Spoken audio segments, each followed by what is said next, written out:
काय सांगू आता संतांचे उपकार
जे कानी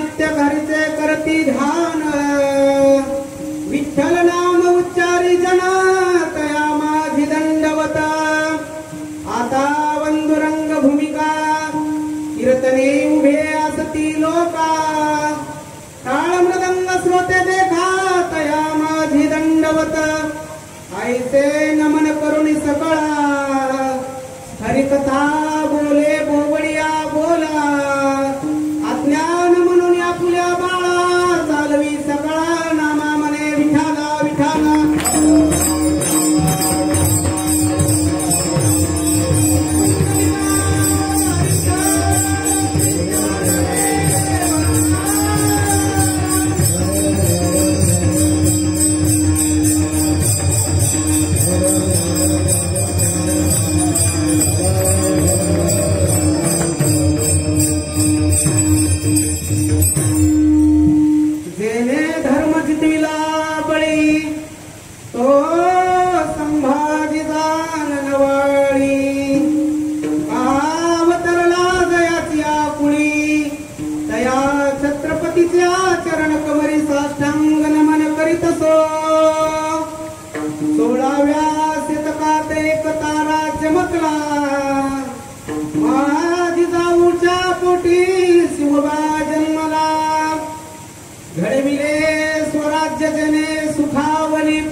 परस्त्री माते समान मानित होता माझा राजा थेंब थेंब रक्ताची आठवण आहे मनात विसरू कसा राजे मी तुम्हा नमन करण्यास विठाला विठाला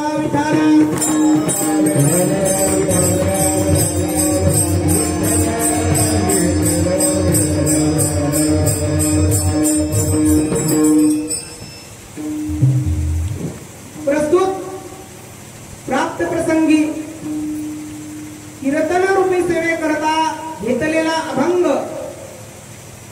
जगद्गुरु जगद्वंदनीय देवनिवासी महाराष्ट्र भूषण लोहे लोहे वैराग्याचे मूर्तिमंत साधू पाचवा वेद निर्माण करणारे श्री छत्रपती शिवाजी महाराजांचे धर्मगुरु श्रीमंत श्रीमंत श्री श्री जगद्गुरु तुकाराम महाराज यांचा संतांचे उपकार या जगावर या विश्वावर संतांनी जे उपकार केली त्याची कृतज्ञता व्यक्त करणारा हा चार चरणाचा अभंग सेवेकरता घेतलेला आहे विठाला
काय विचारलं म्या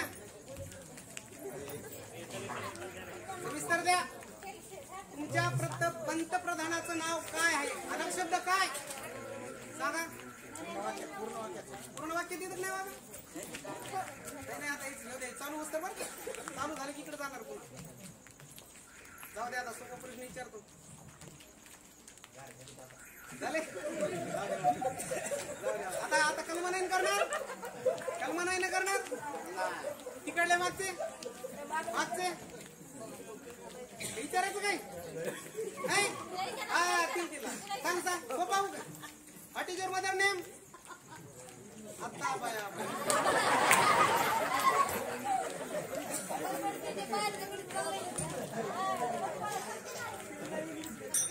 बाहेर इकडे राहिलं.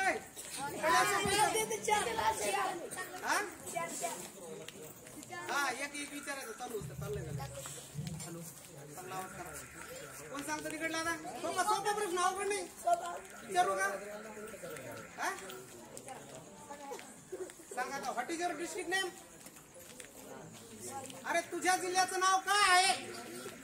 मी काय वर विचारलो. हा मराठीतून सांगितल्यावर तुको बरं आहे. मी सुरुवात केली काय सांगू. जर व्याकरण भाषेत पाहिलं तर काय हा प्रश्नवाचक आहे. काय म्हणलो मी काय.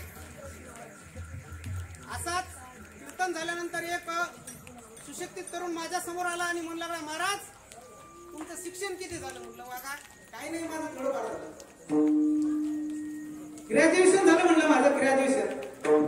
गाव म्हणे महाराज मला एक शंका आहे. एक मी तुम्हाला प्रश्न विचारणार आहे. बरे साऊंड चालू होते का. आवाज बरोबर विचारा. रिस्पॉन्स बरोबर.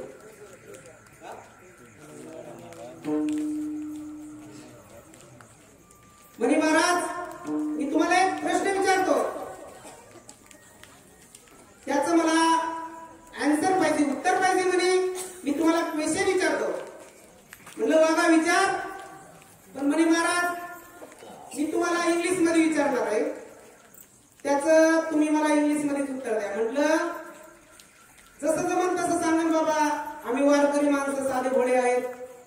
आम्ही काय एवढ्या स्टेपची इंग्लिश शिकलेलं नाही तुझ्यावानी. पण वारकऱ्यालाही साधं समजू जाऊ नका. आज पीएचडी करणारे 14,000 महाराष्ट्रात महाराज लोक आहेत वारकरी संप्रदायामध्ये. लोक म्हणतात अरे काय वारकरी चाललंय गबळ येळं गबळ धोतर काय घातले फाटके कपडे काय घातले. पण वारकऱ्यालाही साधं समजायचं नाही.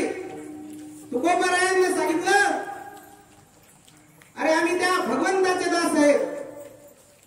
आम्ही साधे नाही कळीकारावर आम्ही कळीकाराच्या माथ्यावर पाय देणारे या काळाच्या माथ्यावर पाय देणारे आम्ही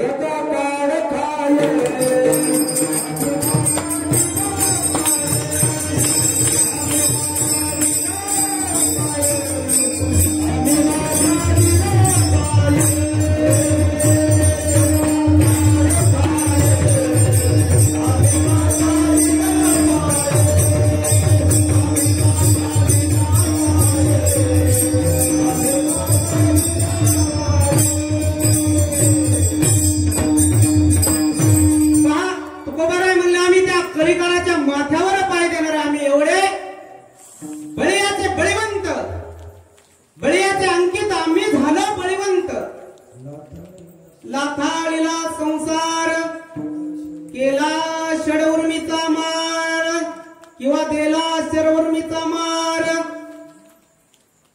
तो एक सुशक्ती असणारा कॉलेज कुमार म्हणे महाराज माझ्या एका प्रश्नाचं उत्तर द्या. त्याने क्वेश्चन विचारला प्रश्न विचारला. What is your life. कोण सांगतं मराठीत ट्रान्सलेशन. इंग्लिश कुमार चिलबिल चिलबिल सांग बघा. धन्यवाद धन्य. मी काय म्हणलो what is your life. Life life म्हणजे काय कळालं ना. व्हॉट इज युअर नेम नाही विचारलं. त्याने विचारलं महाराज जीवन म्हणजे काय. मी म्हंटल वागा तुझ्याच भाषेत उत्तर द्यावं लागेल तुला.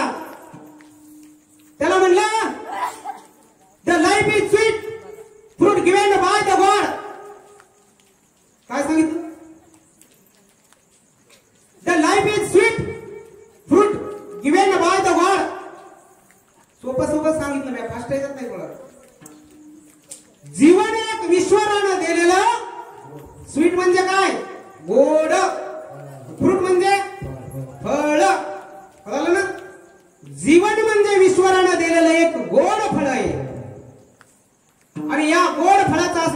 आयुष्यामध्ये आज आपण तरुण पिढी व्यसनाकडे गेली, नाही ती नशा करू लागली, दारू पिऊ लागली, पत्ते खेळू लागली, जुगार खेळू लागली.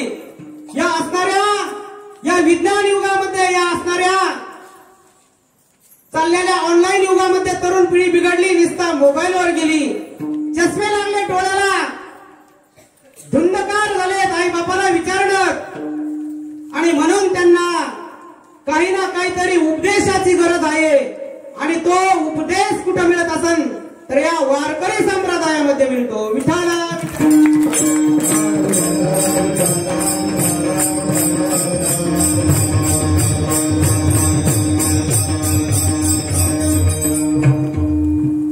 पहा,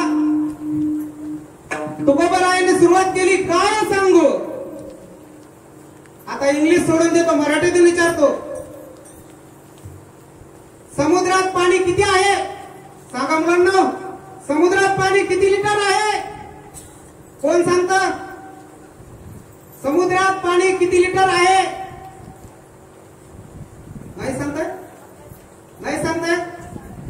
मग आता जिथं प्रश्न उपस्थित करतो काय, त्याला पुन्हा उत्तरात आणणं लागतं. काय सांगू, काय म्हणलं लागतं उत्तर द्यायचं? समुद्रात पाणी किती आहे? असंख्य आहे, म्हणजे मोजता येत नाही. तिथं उत्तर काय येतं? काय सांगू. तुकोबारायांनी ज्यावेळेस अभंगाची रचना केली, या जडजीवाकडे बघितल्यानंतर तुकोबारायांनी सांगितलं, या जगतामध्ये दोन प्रकारची माणसं आहेत, एक कृतज्ञ आणि एक कृतज्ञ. केलेल्या उपकाराची जाणीव न ठेवणे म्हणजे त्याला कृतज्ञ म्हणतात, आणि केलेल्या उपकाराची जाणीव ठेवणं याला कृतज्ञ म्हणतात. तुकोबारायांनी अभंगामध्ये संतांनी केलेल्या उपकाराची कृतज्ञता व्यक्त केलेली आहे. विठाला विठाला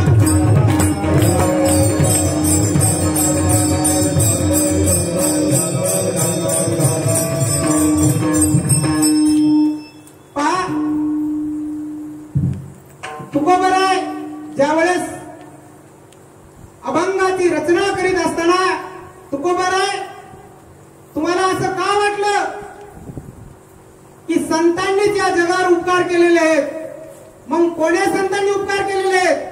तुकोबाराय म्हणले, अरे माझ्या आधी जे संत झाले त्या संतांनी या जडजीवावर उपकार केलेले आहेत, आणि त्या उपकारातून मी कसा उतराई होऊ, त्यांच्या पायावर मी जीव जरी ठेवला तरी कमी आहे. तुकोबाराय म्हणले, अरे काय काय उपकार केलेत? म्हणले, अरे तुकोबाराय म्हणतात, मज निरंतर जागविती.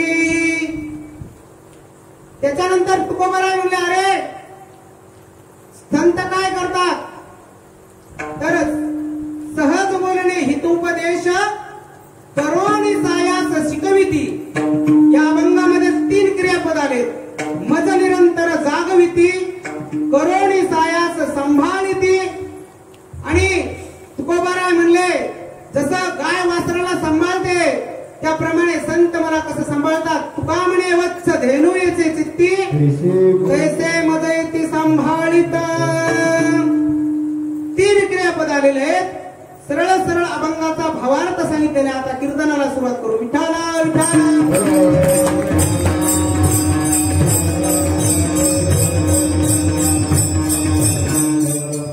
पहा, संत वाङ्मयामध्ये जर बघितलं तर संत वाङ्मयामध्ये काय हा शब्द अनेक विश्लेषणाने आलेला आहे. कधी कधी उपदेशवाचक काय शब्द आलेला आहे, कधी कधी महिमावाचक काय शब्द आलेला आहे, कधी कधी उद्धारवाचक महिमा शब्द आलेला आहे, कधी कधी ज्ञानोबारायांची खातीवर्णन करताना काय शब्द वापरलेला आहे, कधी कधी नाथ महाराजांनी उपेक्षावाचक काय शब्द वापरलेला आहे. तुम्ही म्हणता नुसतं काय काय सांगत गेले त्याचे प्रमाण सांगा. सरळ सरळ सरळ सांगतो, कारण 10:15 वाजले. गाडी कितीही लेट निघली तरी बरोबर 11 वाजता स्टेशनला पोहोचणार आहे. म्हणून तुकोबाराय म्हणतात, संतांच्या वाङ्मयामध्ये जर बघितलं तर काय हा शब्द उपदेश मध्ये सांगितलेला आहे. कसा सांगितलेला आहे? काय काय करीतोसी या मना. हा एक काय शब्द इथं वापरलेला आहे.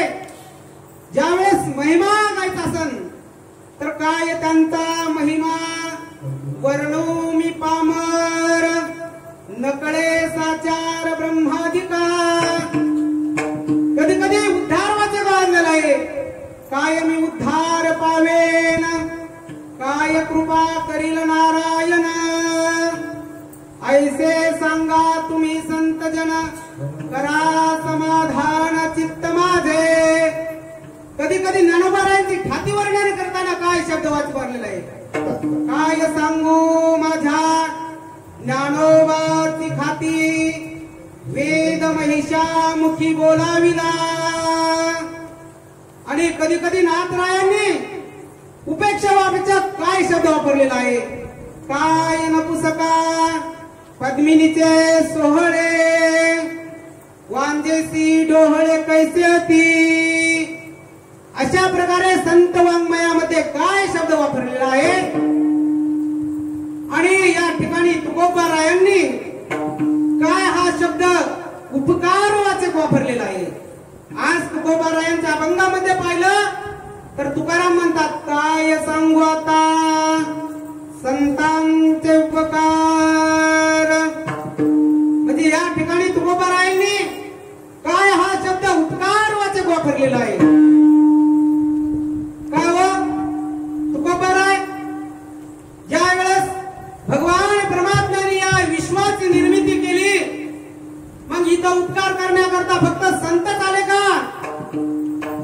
तर शास्त्रात असं सांगितलं या ठिकाणी 7 जणांचे आपल्या या जडजीवावर उपकार आहेत. शास्त्र असं म्हणतं रविश्चंद्र घनो वृक्ष नदीगावश्च सज्जन येथे उपकाराय युगेन देवेन निर्मित. किती सांगितले 7. रविश्चंद्र घनो वृक्ष नदीगावश्च सज्जना येथे उपकाराय युगेन देवेन निर्मित. या ठिकाणी रवी म्हणजे सूर्य आहे.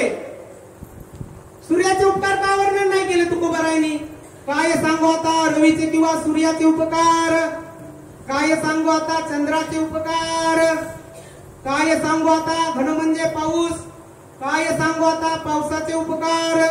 रोज आमच्या कीर्तनात येतो आजच येतो कधी म्हणून उपकार मानले नाही तिने. रोज आला असते मानले असते उपकार. चला पुढचं काय. काय सांगू आता वृक्षांचे उपकार. काय सांगू आता नदीचे उपकार. काय सांगू आता गायीचे उपकार. किती झाले मापले का 6. आणि शेवटला सांगितलं सज्जन. सज्जन म्हणजे महात्मा संत. मग काय हो तुकोबाराय तुम्ही तर नुसते सांगितलं की काय सांगू आता संतांचे उपकार. तुम्ही सज्जनाचे संतांचे उपकार सांगितले मग हे 6 असणारे यांचे उपकार नाहीत का. तर सांगतो बघा त्यांचे उपकार कसे आहेत. तर भजन करा एकदा विठ्ठल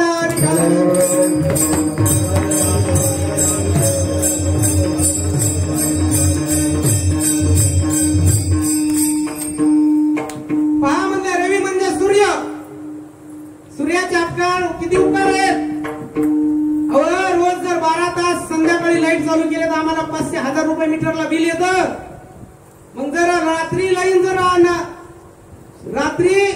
लावलं तर एवढं बिल येतं. दिवसाला आल्यावर किती येईल कळालं का. जर सूर्यच उगवला नाही तर बिल किती येईल दुप्पट येईल ना. मग सूर्याचे किती उपकार आहेत आपल्यावर. सूर्य आपल्याला उजेड देतो. नवे नवे आपल्याला जीवन जगत असताना जे विटॅमिन डी म्हणतात जे डी जीवनसत्व असणार त्या सूर्याच्या उन्हातून आपल्या शरीराला मिळतं. कारण जर विटॅमिन सी जर शरीरात वाढायचं असेल सर्दी खोकला ताप होऊ द्यायचं नसेल. यावेळेस कोरोनात काय होतं विटॅमिन डी आणि विटॅमिन सी च्या गोळ्या होत्या. जर विटॅमिन डी शरीरात कमी पडलं तर त्या माणसाला अशक्तपणा येतो.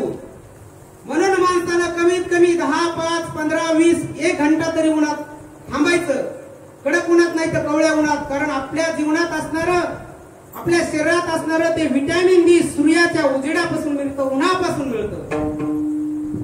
म्हणून सूर्याचे आपल्यावर उपकार आहेत.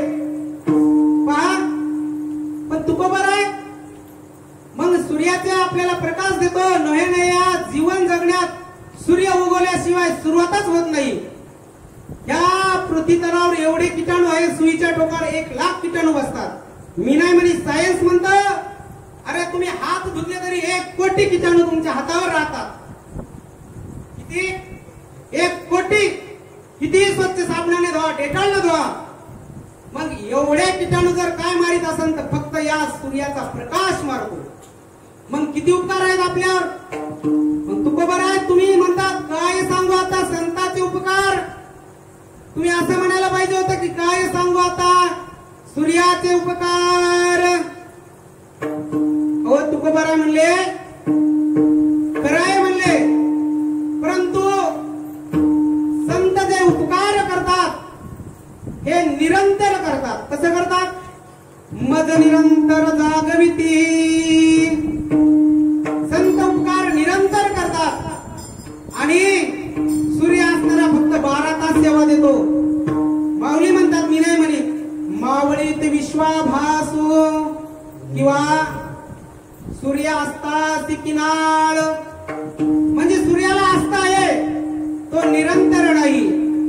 सूर्य आपल्याला शारीरिक दृष्टीनं आपल्यावर उपकार करीत असन, पण संत आपल्याला आत्मकल्याणाच्या दृष्टीनं आपला विचार करतात.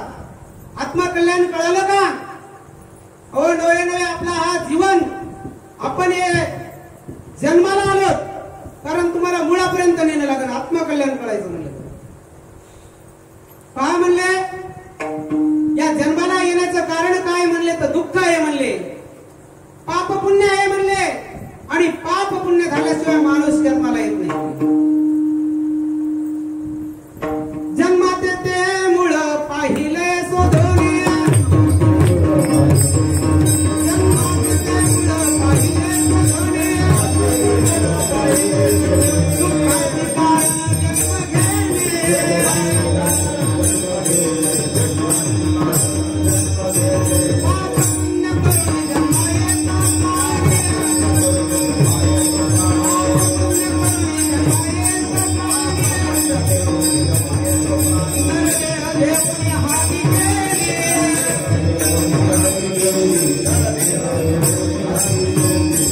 दुःखाचे कारण जन्म घेणे.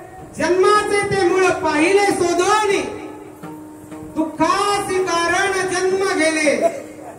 पाप पुण्य करून जन्मा येतो प्राणी, नरदेह घेऊन हानी केली.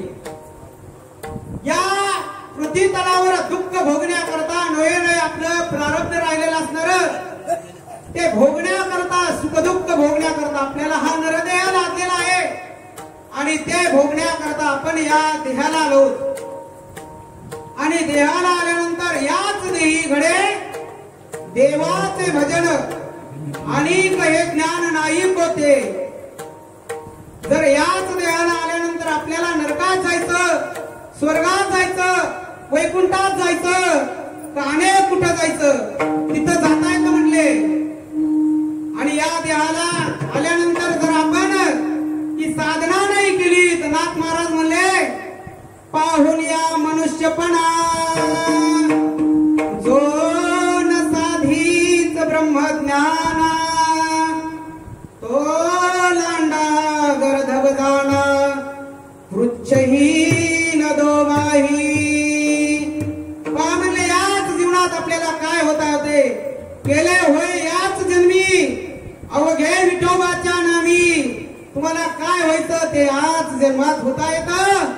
आणि त्या आत्मकल्याणाची वाट कोण दाखवतात? साधू संत दाखवतात. कारण संताविन प्राप्ती नाही, ऐसे वेद देती ग्वाही. हरि प्राप्तीसी उपाय, हरि प्राप्तीसी उपाय, हरि प्राप्तीसी उपाय, हरि प्राप्तीसी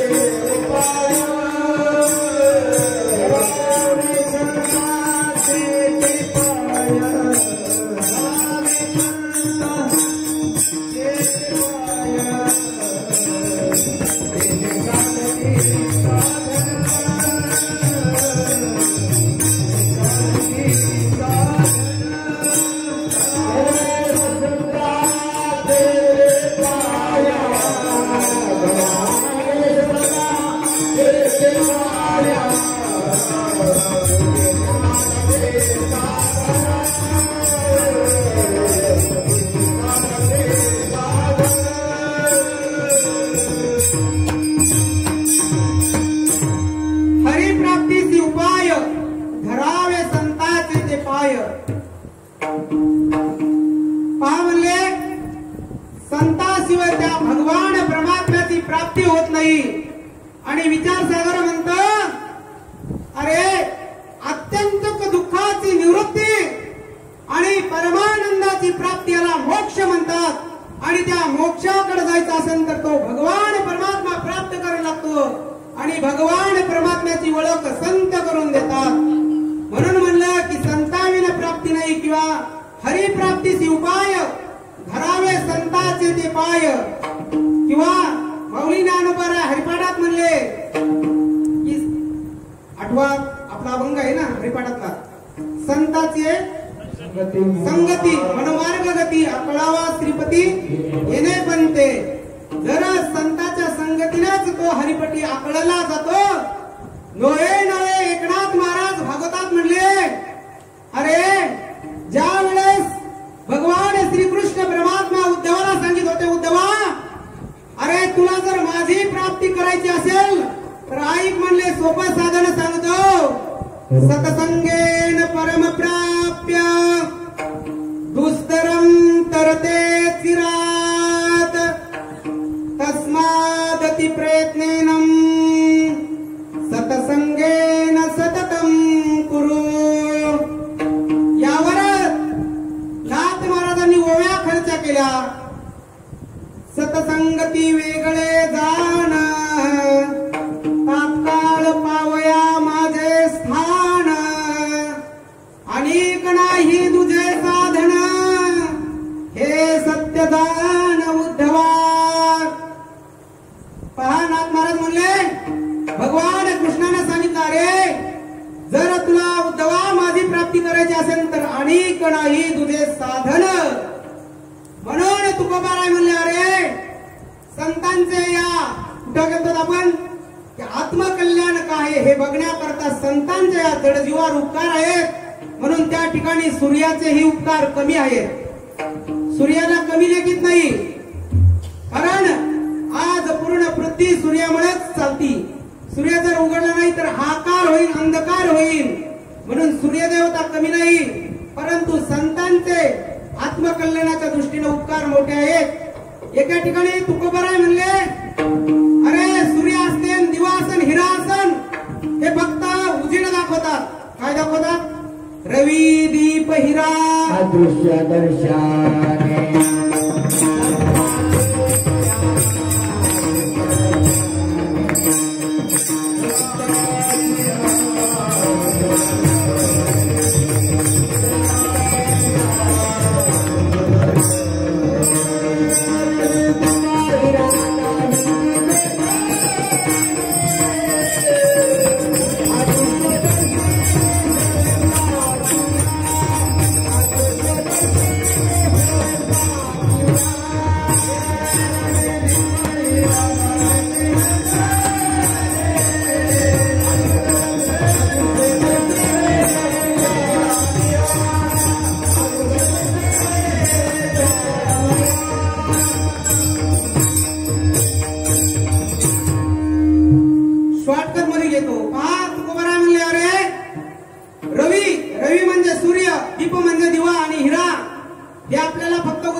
चंद्राची छाया असणारी या सृष्टीवर मिळते म्हणून धनधान्य सृष्टी सुजलम सुफलम होती म्हणले. चंद्राचे एवढे उपकार आहेत.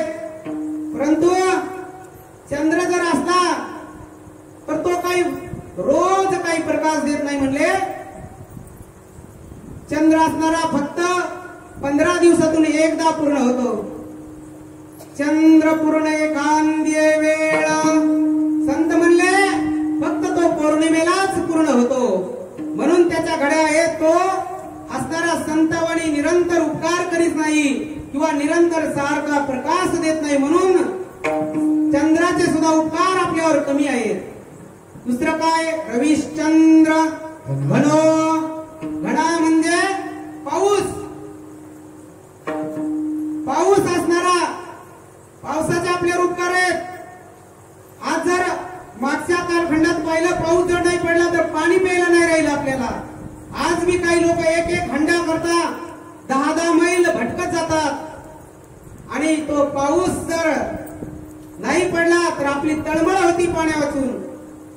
तुकोबरा तुम्हाला असं का वाटलं नाही? काय सांगू आता पावसाचे उपकार.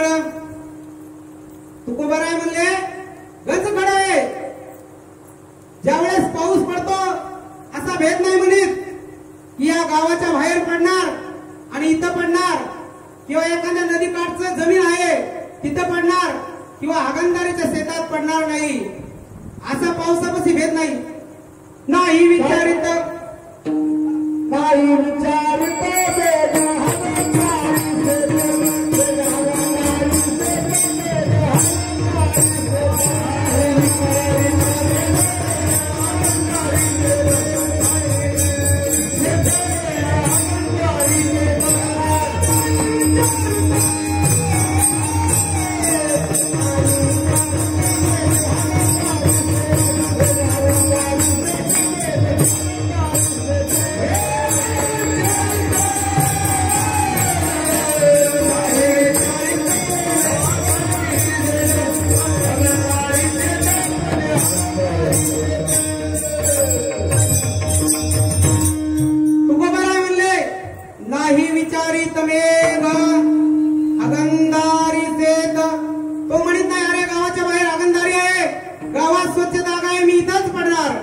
त्याच्या ठिकाणी भेद नाही. परंतु तो बी असणारा अखंड पडत नाही. कधी पावसाळ्यात पडतो तर असणारा मे महिन्यात उन्हाळ्यातही पडतो. कधी जून महिन्यात पडत नाही कापस सुकू देतो.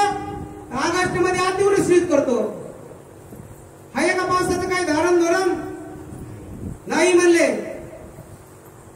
आणि म्हणून तो सतत असणारा आपल्यावर उपकार करणारा नाही. म्हणून तोही या ठिकाणी संतांच्या उपकारापेक्षा कमी आहे. चला म्हणले पुढचा वृक्ष. वृक्ष म्हणले वृक्ष काय उपकार करतो? परोपकाराय फलंती वृक्षः. अरे महाराज म्हणले आपल्यावर वृक्ष एवढे उपकार करतो. नाथ महाराज म्हणले वृक्ष आपल्याला 7 गोष्टी देतो. किती देतो? 7. पत्र पुष्प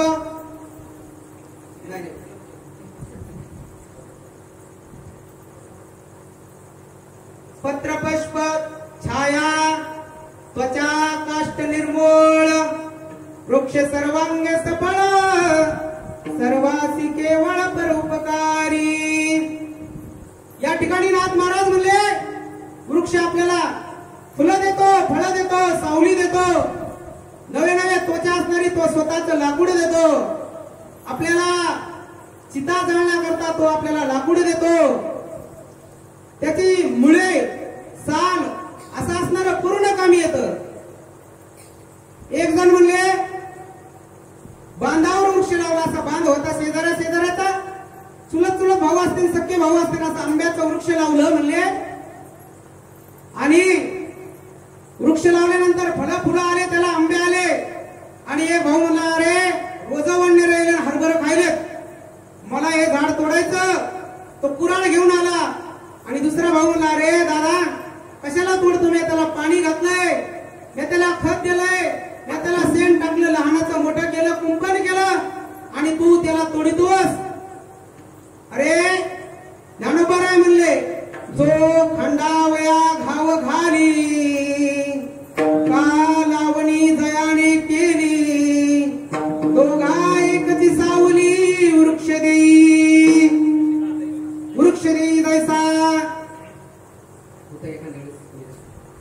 तर म्हणले अरे त्या वृक्षापाशी भेद नाही.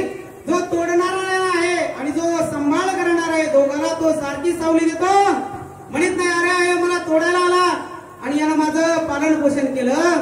म्हणून वृक्ष ही आपल्याला असणारा फळं देतो, फुलं देतो, परंतु तुकोबाराय म्हणले तो त्याच्या मोसमातच देतो.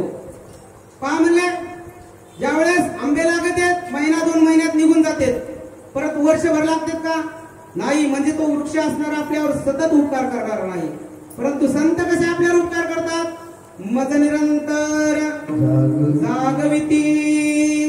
म्हणून वृक्ष सुद्धा संतांच्या उपकाराच्या यादीमध्ये बसत नाही म्हणले. पहा पुढचं काय? रविश्चंद्र घनो वृक्षा नदीगावश्च. या ठिकाणी 5वा म्हणले नदी आहे. आणि नदीचे काय उपकार आहेत आपल्यावर? अरे म्हणले फेडीत पाप ताप, ओकीत तिरीचे पादक, समुद्रा जायाप गंगेचे जैसे. पहा म्हणले अरे एवढे उपकार आहेत नदीचे आपल्यावर. त्या नदीमध्ये जर आपण स्नान केलं, महाराज म्हणले अरे चंद्रभागे जर एकदा स्नान केलं, चंद्रभागे करिता एक वेळा स्नान, तुझे दोष पळती रानो रान. अरे म्हणले स्नान केल्यावर तर जाते नुसतं मुखानं नाव जरी घेतलं, वाचे म्हणता गंगा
धावत्या वेगामध्ये घेऊ आपण.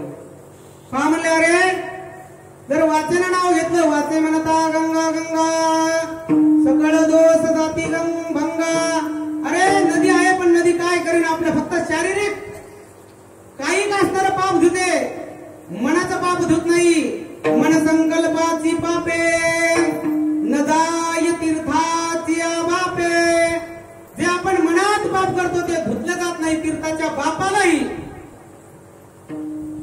आणि जर आपल्याला ते असणार त्या नदीलाही तीर्थे तया ठाया येती पुनीत व्हावया.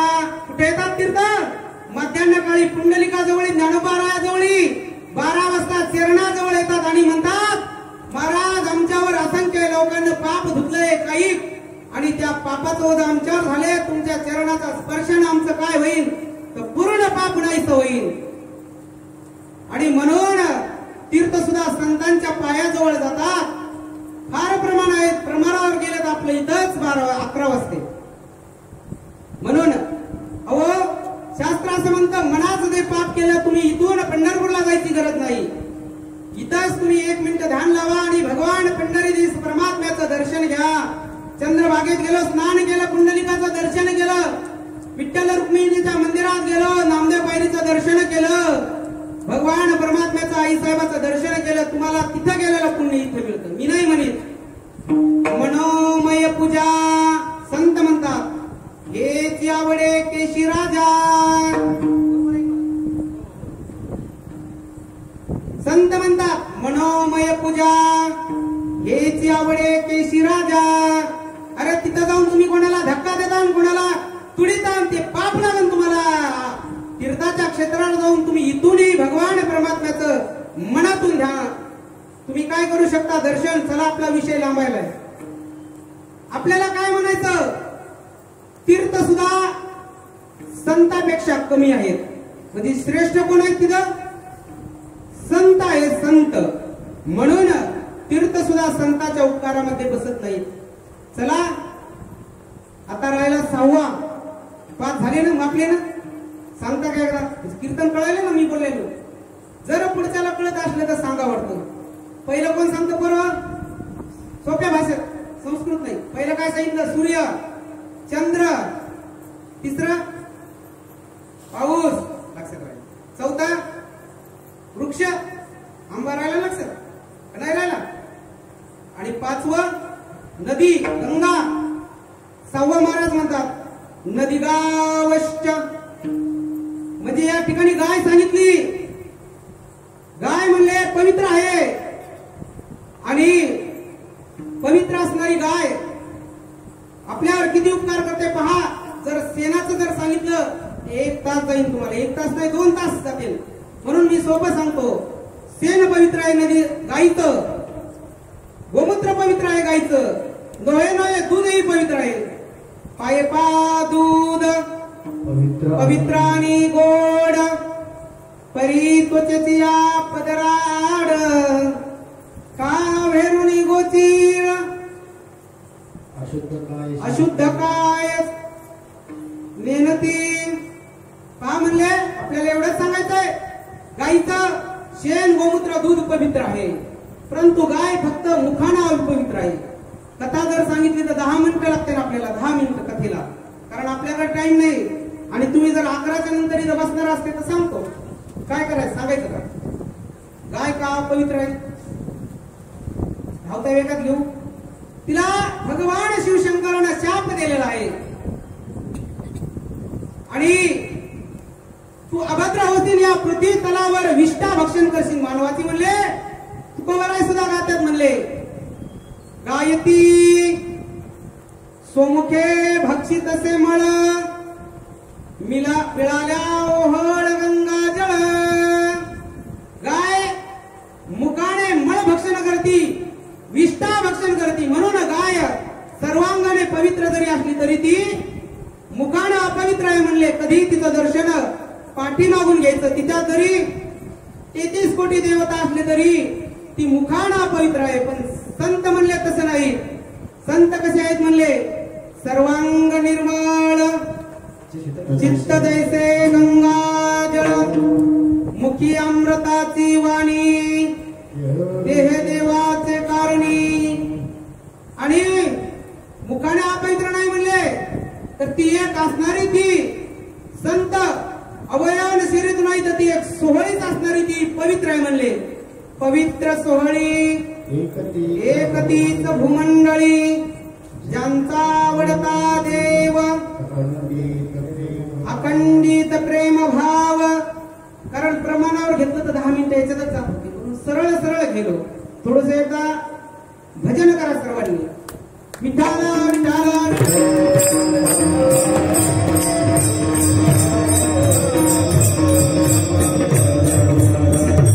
म्हणून एवढंच सांगायचंय की भगवान परमात्म्याने या विश्वावर ज्या काही 7 वस्तू निर्माण केल्या उपकार करतात त्यामध्ये 6 जणांचे उपकार कमी आहेत. आणि भगवान जगद्गुरु तुकोबाराय म्हणतात माझ्या संतांचे उपकार एवढे जडजीवर आहेत. ते काय सांगू? अभंगाच्या पहिल्या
निद्रा म्हणतात.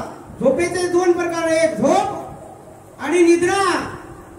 आपल्याला झोपेतून घरातले आपले आई वडील, घरातले जे कोणी आदरणीय व्यक्ती असतील, उठ बाळा सकाळी 6-7 वाजले की उठवतात.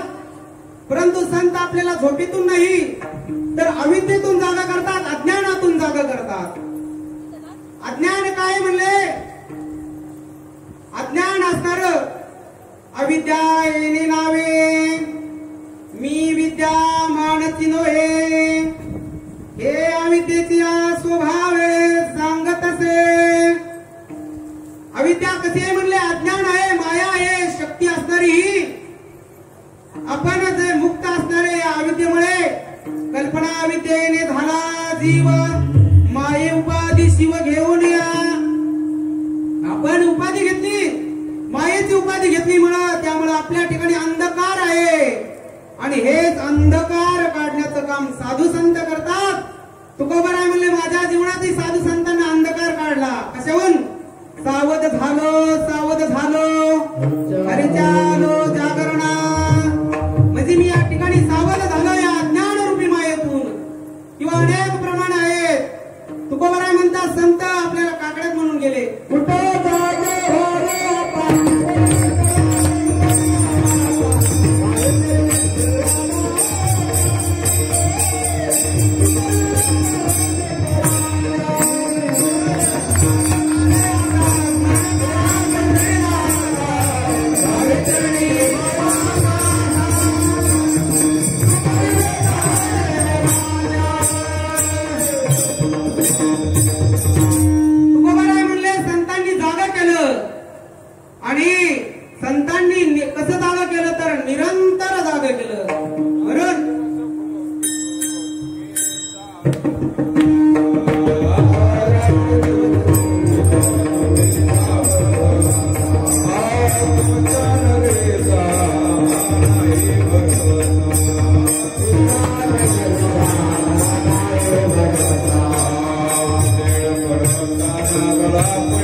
तसं तुकोबाराय म्हणले, अरे हा जीव द्यायचा, हा नाशिवंत आहे म्हणले. आणि हा जीव जरी संतांच्या ठिकाणी दिला तरी तो कमी आहे म्हणले. आणि संत कसं पुन्हा काय करतात, कशा प्रकारे शिकवतात, अभंगाचं तिसरं चरण. सहज बोलणे उपदेश,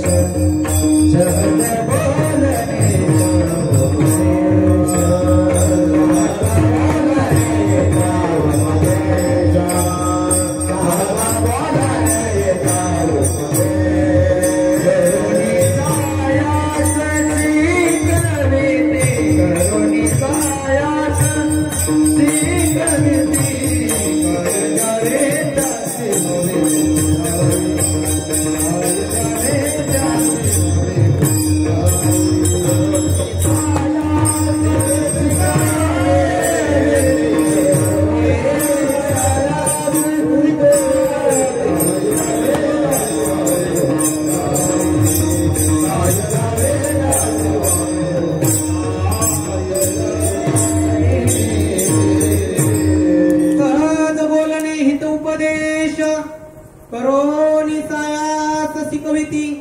पहा म्हणले संत तुकाराम महाराज म्हणले संत आम्हाला कसं तर त्यांच्या सहज बोलण्यात हित आहे म्हणले. अरे नोळे तुकाराम महाराज सहज बोलले तर पाचवा वेद निर्माण झाला. तुका सहज बोले वाणी, त्याचे वेदांत घरी वाहे पाणी. तुकाराम महाराज म्हणले मी सहज बोललो तर पाचवा वेद जगद्गुरु तुकाराम महाराजाची गाथा निर्माण झाली. आणि त्या गात्यात जर आपण माथा घातला तर आपण निश्चित सुधरत म्हणले. विठाल विठाल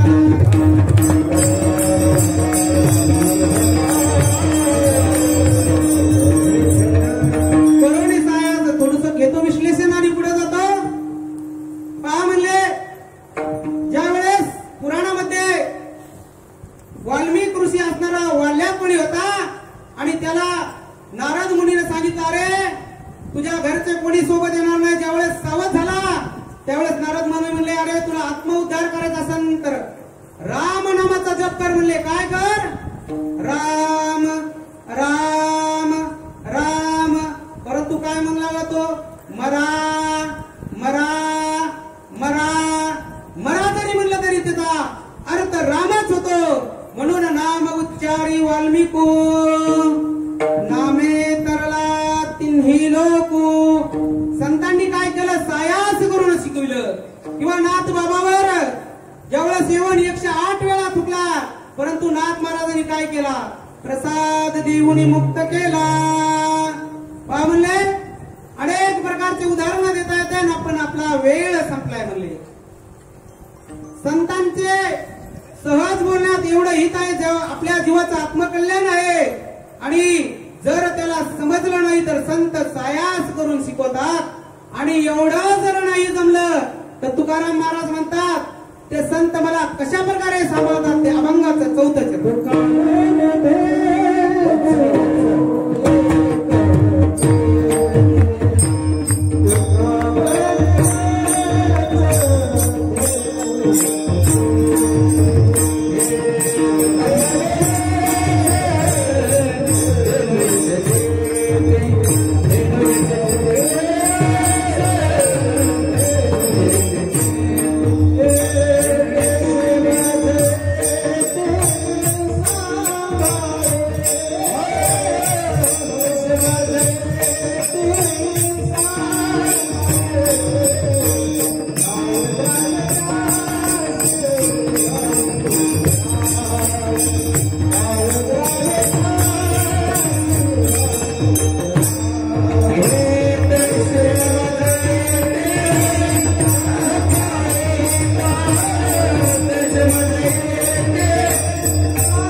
होईत. धेनू म्हणजे व्याल्यानी गाय, नुसती गाय नाही. धेनू कोणाला म्हणतात? जिनं वासरू दिलेला आहे, वेलेली आहे, प्रसूती झालेली ती गाय, तिला धेनू म्हणतात, वांज गाय नाही. आणि ती जर कुठे गेली, डोंगरात गेली, माऊली म्हणतात तिचं चित्त कुठं असतं म्हणले? नाना गाय चढे डोंगरी, परी चित्त बांधिले वत्से घरी. का म्हणले? त्या गायीचं जरा डोंगरात चरायला गेली, पण चित्त कुठं असतं म्हणले? त्या वासरामध्ये असतं. म्हणून साधू संत आम्हाला कसं सांभाळतात? तर त्या धेनूप्रमाणे सांभाळतात. अशा प्रकारे धावत्या वेगामध्ये अभंगाचा आपण भावार्थ पाहिला. एका एका चरणावर तुम्हाला 2-2 तास बोलन. अनेक उदाहरण आहेत, अनेक आपल्याला प्रसंग समजून सांगता येते, परंतु आपला वेळ संपलेला आहे. म्हणून सर्वांनी हाताने टाळी वाजून भगवान परमात्म्याचे एकदा भजन करा. विठोबा रखुमाई.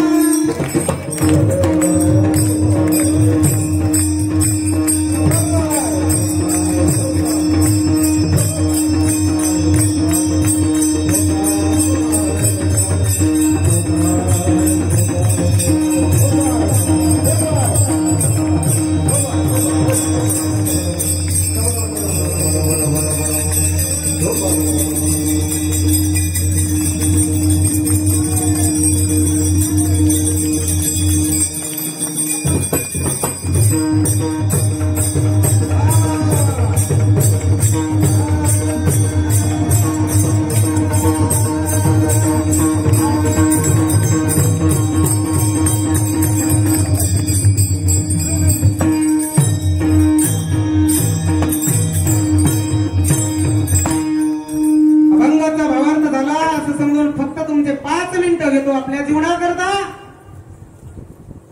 साधू संतांचे 2 लक्षणाने संत ओळखतात. एक अंतरंग लक्षण आणि बहिरंग लक्षण. दुसरं अंतरंग लक्षण सांगत असताना भगवान गीतेमध्ये म्हणतात, भक्ताचं लक्षण सांगत असताना अनपेक्ष सुचिर लक्ष उदासीनो गतिव्यतः सर्वारंभा परित्यागी यौम भक्त समे प्रिय किंवा समलोष्टास्म कंचन सोने रूपा महामृतके समान. तुकोबाराय म्हणतात तसं भक्त भक्ताईसे जाणा जिनीही उदास गेले आशा पास. त्याचे 7ही पास गेलेले असावं तो असणारा भक्त अंतरंग लक्षण संतांच्या असणाऱ्या लक्षणामध्ये वस्तू म्हणले. बहिरंग लक्षण सांगत असताना गोपी चंदन टिळा तुळसी माळ गळा गोपी चंदन टिळा हृदयी कळवळा वैष्णवंता वृद्धकृंग भाळ कंठी शोभे माळ कापिजे कळिकाळ तया भेने. बहिरंग लक्षण संतांचं सांगत असताना म्हणतात की त्या साधकानं त्या वैष्णवानं गळ्यामध्ये तुळशीची पवित्र माळ घालावी आणि त्या भगवान परमात्म्याचं सतत नामस्मरण करावं. आणि ते करत असताना म्हणले तो वैष्णव कसा असावा? तर वैष्णवाची व्याख्यात आहे 20+9 बरोबर वैष्णव. 20+9 म्हणजे किती झाले? बरोबर 20 आणि 9 29.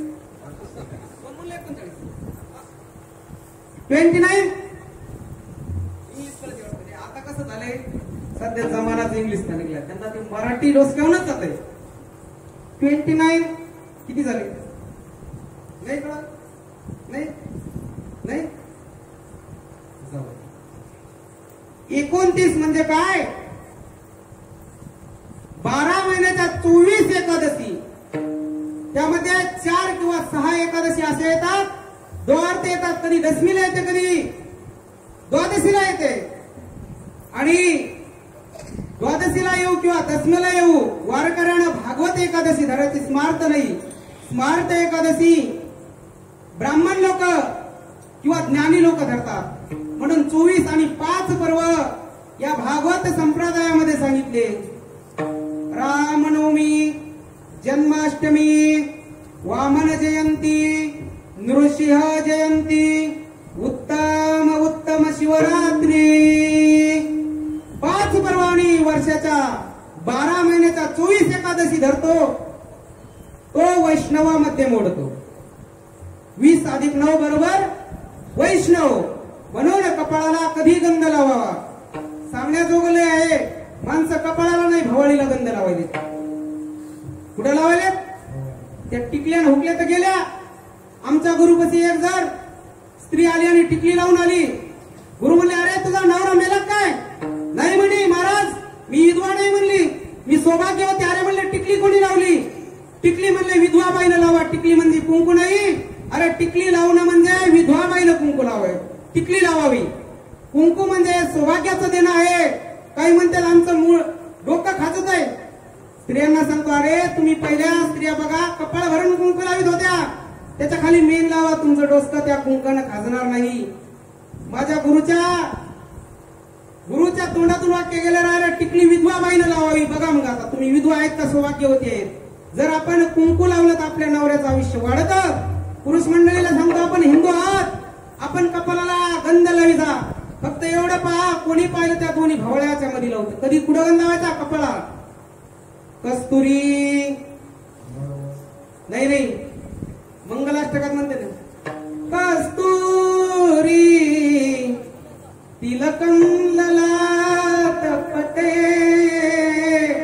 भगवान गोप वक्षस्थले कौस्तुभम. भगवान कृष्णाचं वर्णन करीत असताना सांगितलं, तो असणारा कस्तुरी तिलक भगवान परमात्मा कुठं लावत होते? कुठं लावित होते? ललाट पटे. लाट पटे म्हणजे आपलं कपाळ. ज्यावेळेस सुदामाचं इथल्या ललाट पटावर दारिद्र्य भव असं अक्षर होतं, भगवंतानं कपाळावर पुसलं आणि त्याला श्रीमंत केलं. म्हणून कुंकू गंध लावित असताना आपण कपाळावर लावायचा, भवळ्याला नाही. कधी? भवळीच्या वरी एक बोट सोडून वरी लावायचा. पहा म्हणून तो गंध भगवान परमात्म्याला मान्य आहे. जर आपण आपलं मध्यमा बोटानं जर आपण गंध लावला, तर्जनीनं लावला किंवा अनामिकेनं लावला, जर आपण कपाळाला गंध लावला तर त्याचा स्पर्श आपल्या हृदयाला होतो, आपल्या रक्तवाहिन्या संकुचित होतात, त्या माणसाला अटॅक 99.99% कमी येतो. कधी कपाळाला गंध लावताना आपल्या बोटाचा जर स्पर्श झाला, या ठिकाणी भगवान विष्णूचं वास्तव्य आहे. त्या वास्तव्याला जर आपला बोट लागलं तर आपलं हृदय संकुचित होऊन रक्तवाहिन्या सुरळीत होतात. म्हणून जे कोणी आजपासून कपाळाला गंध लावित नाही त्यानं गंध लावा. त्यांना शास्त्र सांगतो, विज्ञान सांगतो आणि असणारा तुम्हाला पुराणिक कथाही सांगतो. जर कथा सांगितली तर अजून 2 तास लागतील. गंधामुळे तुम्ही उद्यापासून जे नाही लावणार ते गंध लावतील. सांगू का कथा? 12-1 वाजता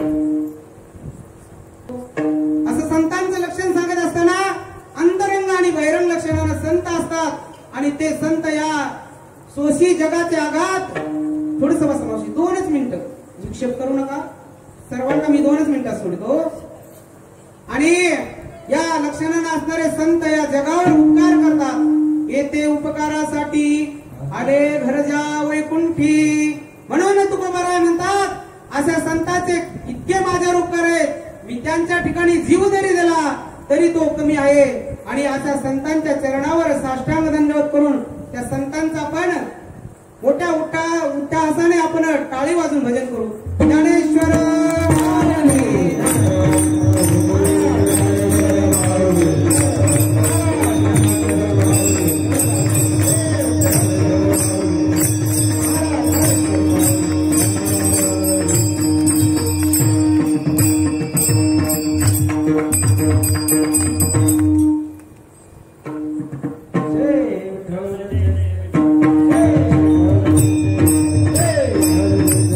Hey!